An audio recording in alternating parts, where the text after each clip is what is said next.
But I'd love it if you tell us what was going on at UBS prior to your breaking away.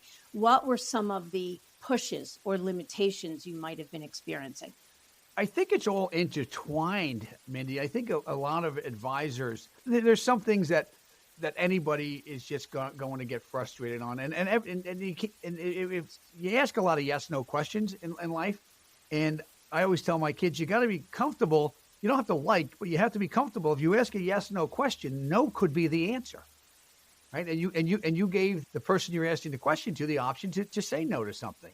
There were more no's than there should have been or needed to be, I would say, but it was really about who we wanted to work with.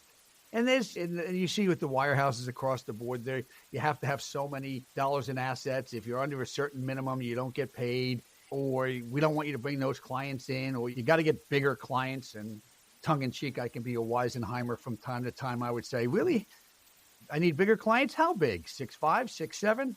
Dad joke there. But the reality is, I didn't want to be in a world that I was judging people by the money they had. I wanted to work with people who I was judging by the impact they were making. And so, interestingly enough, some of our clients with lesser assets are our biggest advocates and world-class people that I just absolutely would run through a wall for. And I did get sick and tired a little bit of trying to explain why I wanted to bring a small client on from time to time, but they pretty much left me alone until I was having a review, and then I would always be told, you need bigger clients kind of thing. And those were really the only kind of, call them pushes, but it's really about the pulls, Mindy. And one thing I always had consternation over, borderline embarrassment over, when somebody would ask me, are you a fiduciary? And like every other listener on this podcast that is at a wirehouse, I would contend just about, if not every single one of them, tries to put their client's best interest first. But the reality is the answer to that question is, are you a fiduciary? The answer was no.